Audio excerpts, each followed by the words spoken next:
Bonjour, aujourd'hui nous recevons Philippe Tinès. Bonjour. Soyez le bienvenu. Voilà, nous recevons dans le cadre des entretiens de la Glorieuse que nous publions depuis 7 ans.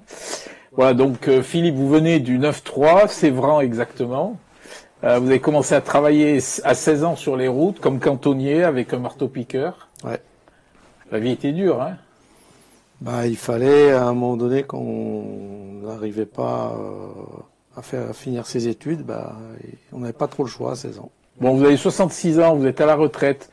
Vous avez été syndicaliste pendant 10 ans, agent EDF, donc retraité depuis 2014. Vous avez arrêté la politique en 2019. Oui.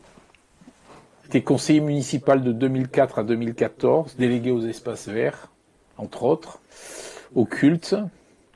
Vous êtes présenté sur la 8e aux législatives contre Assaf. Et d'autres candidats, on n'était pas que tous les deux. Non, mais c'est Assaf qui a gagné, donc oui. On se souvient que des gagnants dans la vie. C'est sûr.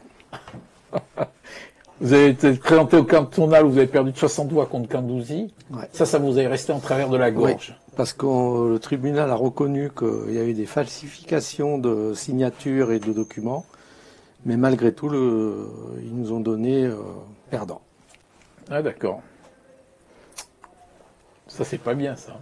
Non, surtout qu'on avait des preuves comme quoi des personnes qui n'avaient pas été votées et qui avaient une signature en face de leur nom, on avait des attestations comme quoi ils n'avaient pas été votés et ça n'a pas été pris en compte. Et pourquoi la préfecture ne l'a pas retenu? Ah, c'est pas la préfecture, c'est le tribunal. D'accord. Ah, vous étiez au tribunal. Ouais. Alors, les tribunaux, ce n'est plus ce que c'était. Non. Donc, vous avez été président du PRG de l'Hérault pendant 10 ans, et là, vous êtes passé avec Armée Bagage à droite, chez Lisnard, dans un parti qui s'appelle Nouvelle Énergie. Tout à fait. Voilà, alors avant de détailler un peu votre vie et votre œuvre, le 1081 de la Glorieuse. Alors, on revient sur la Cour régionale des comptes qui épingle la politique environnementale de Delafosse. À juste titre. Oh, vous n'êtes pas sympa. Il suffit de voir 50 000 arbres prévus sans avoir fait d'études de là où il fallait les planter. Donc on plante n'importe où, n'importe comment. Et ça représente quand même une somme astronomique.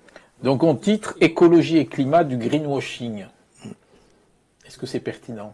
Oui, tout à fait. Ensuite on revient sur Adrien Rambier. On avait fait un article sur lui il y a quelques années. Et on l'a repéré, et on fait un article qui s'appelle « Le retour de l'agent tout risque ». Fémi Rambier, très connu dans l'immobilier à Montpellier. Immobilier qui va très mal. Voilà. On revient aussi sur le sport, donc avec le 7 olympique et le communautarisme. Et avec un article, le football est-il définitivement gangréné? Non, on peut pas dire ça quand même. Ouais, nous, c'est ce qu'on dit. Oui, mais je pense qu'on ne peut pas être aussi affirmatif que ça. Voilà, et puis une bonne nouvelle, Michael Delafosse a fait un chèque de 772 000 € à une société pour veiller sur les médias. Ça, c'est extraordinaire. Et pendant ce temps, il attaque la Glorieuse pour un dessin impertinent suite au suicide du directeur du MOCO. 772 000 € d'argent public pour la veille des médias. La démesure. Voilà. Philippe Tinès. Nouvelle Énergie, là, vous êtes branché sur quel genre de pile? Comme aurait dit Tapi, sur les plus pertinentes et les piles atomiques. Parce qu'on est là pour aller loin, au moins jusqu'au présidentiel, gagner les présidentielles et redonner à la France son aura qu'elle a complètement perdu avec la présidence actuelle. Vous êtes sévère. Ah non, il n'y a qu'à voir la dernière déclaration où il faut mettre tout le système nucléaire de défense française dans les mains des Allemands et des Polonais. Alors, où se place sur l'échiquier politique Nouvelle Énergie? On peut dire qu'on est des centristes plutôt libéraux. D'accord. Parce que moi j'ai fait mes calculs, là, le PRG c'est à droite de la gauche et l'ISNAR c'est à la gauche de la droite. On n'est pas à gauche de la droite, on est transverse, on n'est pas à l'extrême, loin de là.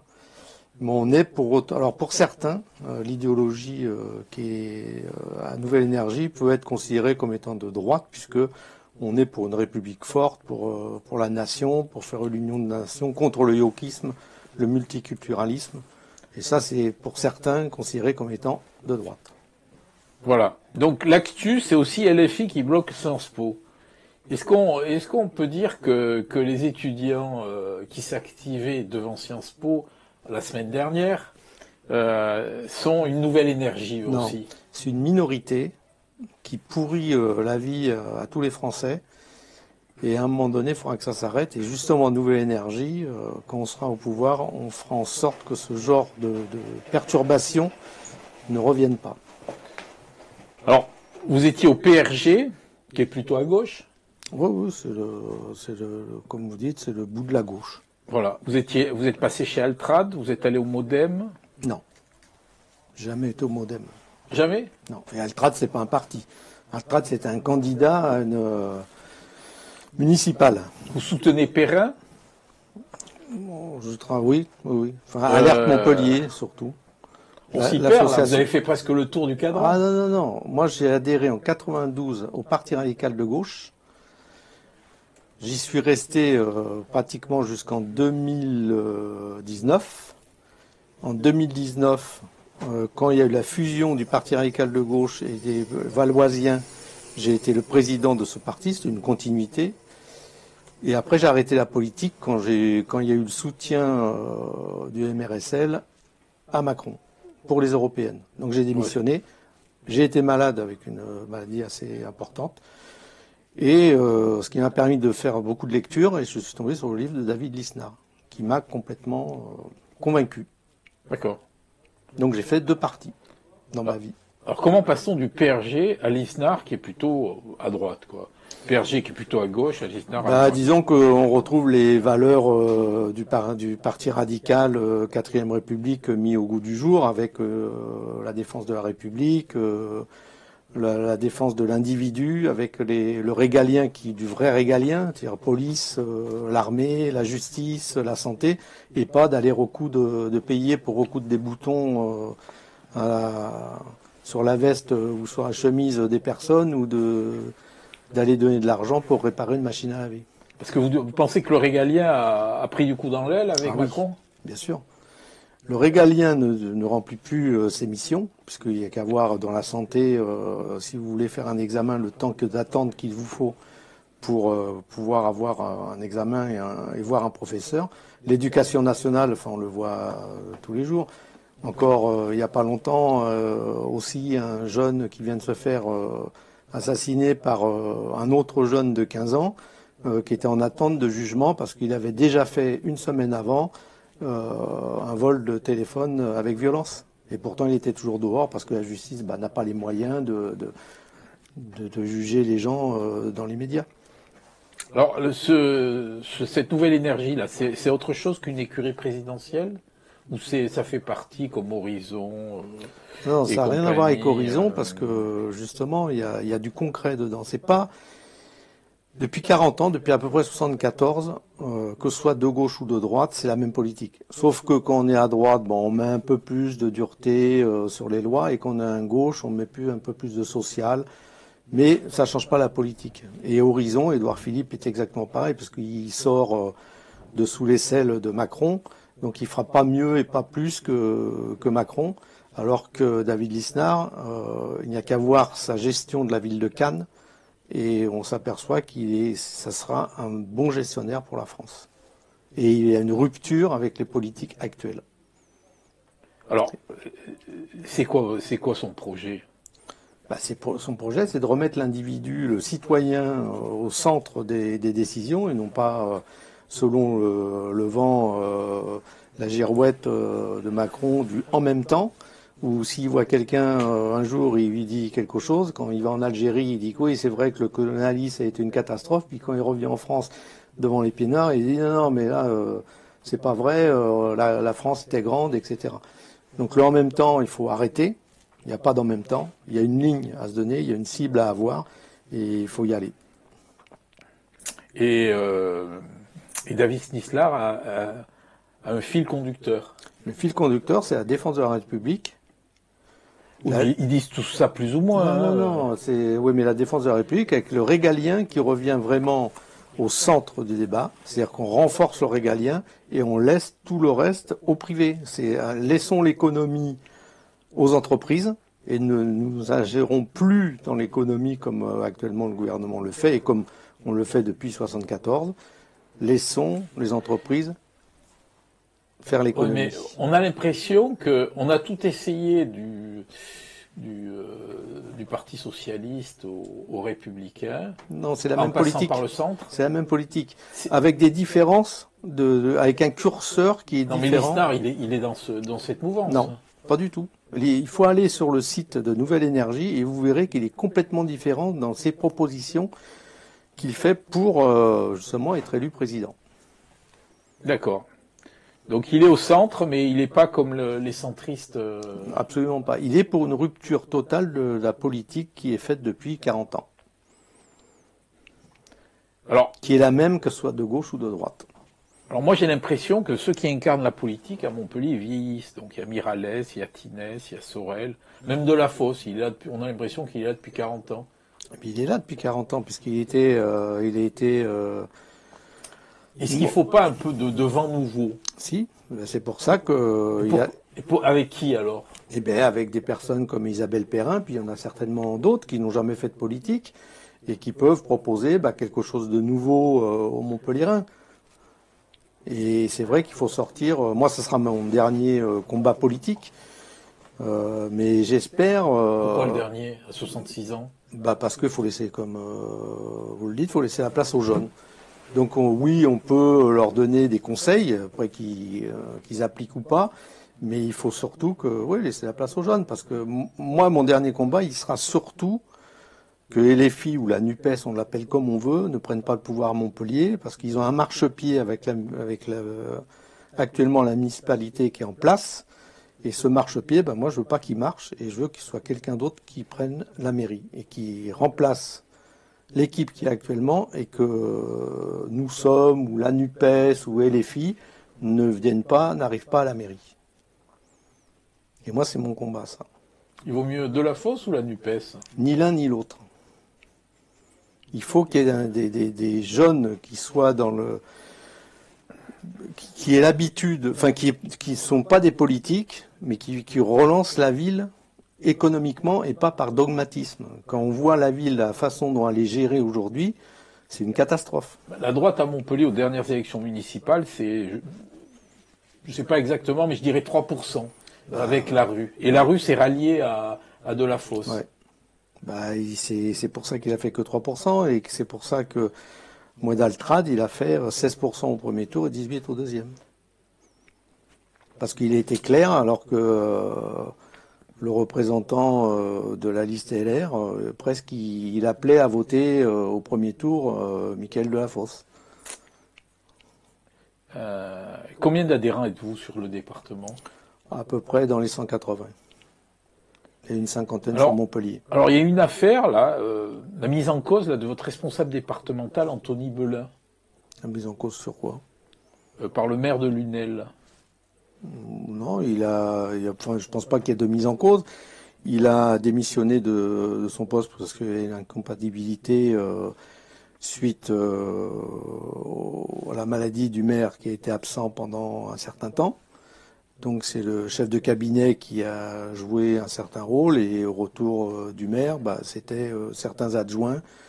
D'après ce que je sais, ont demandé le départ d'Anthony Belin. C'est vous qui l'avez remplacé? Ah non, Anthony, moi je suis pas à la mairie de Lunel. Je suis pas directeur. Non, je parle du responsable départemental. Ah non, lui il a jamais été responsable départemental. Lui il est responsable régional. Ah, régional. Voilà. Bon, la création de comité Montpellier de Nouvelle Énergie et d'Horizon semble dans la lignée de la droite régionale et locale. C'est-à-dire on n'est pas dans la lignée, parce que déjà, Horizon n'est pas comparable à Nouvelle Énergie. Et Nouvelle Énergie, on est structuré par circonscription. On a déjà présenté 2 représentants. Un sur la 9e, qui est le directeur du centre équestre de Gramont. Et le nouveau? Oui, enfin oui, le nouveau, tout à fait. D'accord. Qui est le représentant sur la 9e circonscription de Nouvelle Énergie. Et après, on a présenté la représentante de Nouvelle Énergie sur la 2e circonscription. D'accord. Donc, où est Sandra? Donc vous vous présentez sur toutes les circonscriptions. Alors, ce qui ne veut pas dire que ce seront les candidats, mais disons qu'on se structure pour préparer l'élection présidentielle de 2027. Donc vous êtes engagé derrière Isabelle Perrin pour les municipales? J'aide Isabelle Perrin dans l'association Alerte Montpellier. Est-ce que vous soutiendrez la liste Renaissance aux européennes? Non, absolument pas. Vous soutenez quelle liste? Si je soutenais, c'est Bellamy. C'est celui qui a fait le plus de travail aux européennes, celui qui a défendu la France et celui qui a défendu le nucléaire. Et votre dernier mandat, c'était il y a 10 ans à peu près? Oui. Qu'est-ce qui vous pousse à continuer à vouloir être élu? Moi, ce qui me pousse, c'est au-delà d'être élu, ce qui me pousse surtout, c'est empêcher, comme j'ai dit tout à l'heure, et les filles, ou NUPES comme on veut, d'arriver à la mairie de Montpellier et que l'équipe actuelle soit remplacée par des gens compétents et pas par des incompétents. Que reste-t-il de la liste Aldrade dont vous étiez membre aux dernières municipales? Il y a quelques élus qui siègent, que ce soit à la métropole ou à la ville de Montpellier. Vous vous réunissez de temps en temps? Non. Vous avez des contacts avec l'ancienne tête de liste? Non. À quoi attribuez-vous son échec? Vous pouvez répondre oui ou non. Non. L'échec, il y a certainement plusieurs raisons. Moi, j'en vois une, c'est que on n'aurait pas dû faire d'accord avec Nous Sommes au 2e tour. C'était à un moment donné, vous pouvez pas faire une alliance avec des personnes qui vous haïssent. Et la haine qu'avait Nous Sommes envers Moed Altrad sur le fait qu'il soit un grand patron, ils ne le supportaient pas. Et ils l'ont dit le soir même de la conférence de presse. Il y avait moins de haine qu'envers Michael Delafosse ou c'était la même chose? Ah non, il y avait moins de haine envers Michael Delafosse. Mais pourquoi elle vous a rejoint alors? Pour être élu. D'accord. C'est simplement pour être élu. Elle savait pertinemment qu'en étant placée là où elle était placée, elle serait élue et le reste ne l'intéressait pas. Mais demain, elle se fera remplacer par Ozol. L'extrême gauche, ils se coupent les têtes les uns les autres. Ességuier s'est fait couper la tête par Ozol. Ozol coupera la tête à Madame Alenka. Quel talent retrouvez-vous au maire de Montpellier? Les talents d'aujourd'hui, au maire de Montpellier d'aujourd'hui? Oui. Aucun. Ah mais si, vous en trouvez un quand même. Non, je ne trouve pas de talent. Il a tellement changé. Il est devenu tellement dogmatique sur la politique qu'il met en place que. Alors après, talent, un bon communicant. Allez, il communique bien comme Macron. Beaucoup de paroles et il n'y a rien derrière.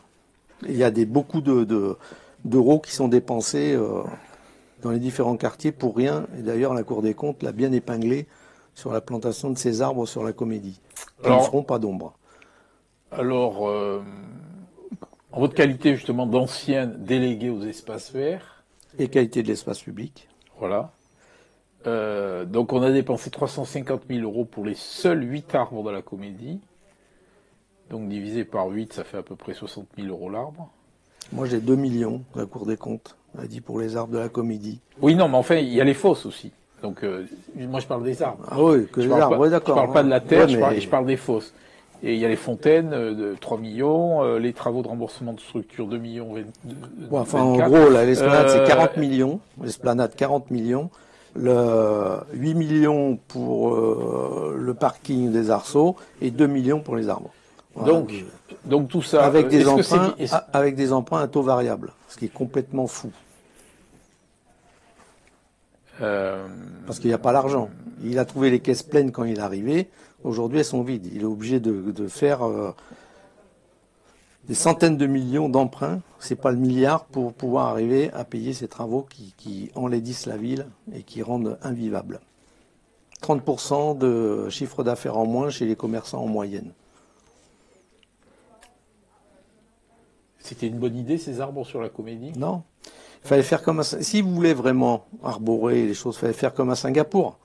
À Singapour, vous allez sur la place dans le jardin, j'ai oublié son nom aujourd'hui, mais vous allez à Singapour, vous avez la chance de pouvoir vous y promener, c'est vraiment un îlot de verdure. D'accord. C'est ça qu'il fallait faire, et pas 4 petits arbres misérables qui ont coûté, comme vous dites, 800 000 euros chaque arbre. C'est une catastrophe. Mais la Cour des comptes le dit très bien, ils font n'importe quoi. Il n'y a pas d'étude qui est faite avant pour savoir ce qu'il faudrait faire ou pas. Et pour que les arbres, pour qu'ils soient efficaces, il aurait fallu en mettre devant le théâtre, devant les habitations, faire tout le tour de la place de la Comédie. Est-ce que vous ferez une liste au municipal? Alors pour l'instant, c'est pas notre objectif. Ce qui est sûr, c'est qu'on sera pas spectateur, on sera acteur. Mais après dire dans quelles circonstances, c'est pas pour l'instant notre objectif. Très bien. Vous voulez rajouter quelque chose?